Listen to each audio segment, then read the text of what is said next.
तशद्दुद भी कर रहे थे।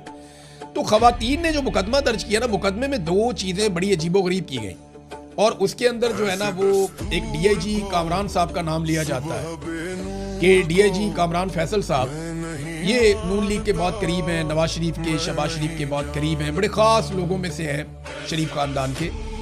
तो जो कामरान फैसल साहब हैं उनके बारे में ये एलिगेशन मुझे मल्टीपल सोर्सेज ने बताया कि उन्होंने एफआईआर में झोल छुड़वाए। और एक और बड़ी अजीबोगरीब हरकत थी, एक एसएचओ को भिजवा दिया आधी रात को कि जाके जज को उठाओ, खवातीन का फटाफट दफा 164 का बयान ले और खवातीन को हम निकालें इस मुल्क में से, क्योंकि एम्बेसी का दबाव भी आ रहा था कि जितनी जल्दी होता है खवातीन को पाकिस्तान से बाहर निकालें। अब जनाब वो एसएचओ उठता है, वो मुंह उठा के सीधा फरहाद जो है वो पहुंच जाता है जज साहब के अपार्टमेंट में। वो अपनी फैमिली के साथ अंदर सो रहे हैं। ये रात को ही 1:30-2 बजे के बीच में ये एसएचओ वहां पहुंचता है, दरवाजा खटखटाता है और जज साहब को देख के पहचानता भी नहीं है। वो स्लीपिंग ड्रेस में बेचारे, आपको निकर पहनी होगी या कुछ और पहना होगा या धोती पहनी होगी, जज साहब जैसे भी थे। इन्होंने जाके वहां पे रोला डाल दिया, जज साहब चलें जी चलें, कपड़े पहने, डीआईजी से बात करें, आप चलें बयान करवाने हैं।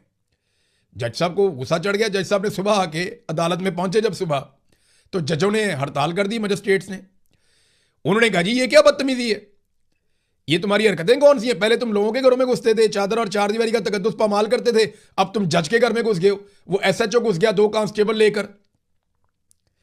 तो डीआईजी ने कहा जी अच्छा मैं मुतमईन करता हूं, मैं कोशिश करता हूं, कामरान फैसल ने, और उन्होंने मुअत्तल कर दिया। जज ने कहा नहीं मुअत्तल कोई नहीं, इसके ऊपर पर्चा दर्ज करो, ये मेरे घर के अंदर घुसा है। तो फिर जनाब एसएचओ के ऊपर 452 का और 512B का जो है वो मुकदमा मुस्तफाबाद थाने में दर्ज कर दिया गया, जहां पे जज साहब का अपार्टमेंट था।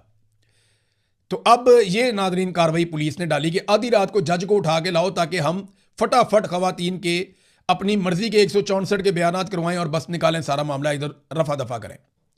एक तो ये कार्रवाई डाली गई, वो उल्टी पड़ गई, जज खड़े हो गए और जजों ने स्टैंड ले लिया। फिर इन्हें माफ़ी भी मांगनी पड़ी, मुअत्तल भी करना पड़ा, मुकदमा भी दर्ज करना पड़ा, लेकिन मामला आया गया हो जाएगा। ये एसएचओ को कुछ नहीं होगा, डीआईजी साहब इसको बचाएंगे।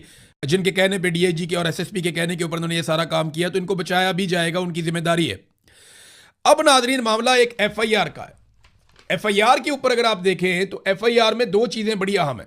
नंबर 1, बॉस का नाम नहीं है कहीं पे कि बॉस कौन है। वो खवातीन कहती हैं जी एक बॉस है जो एक और आदमी है।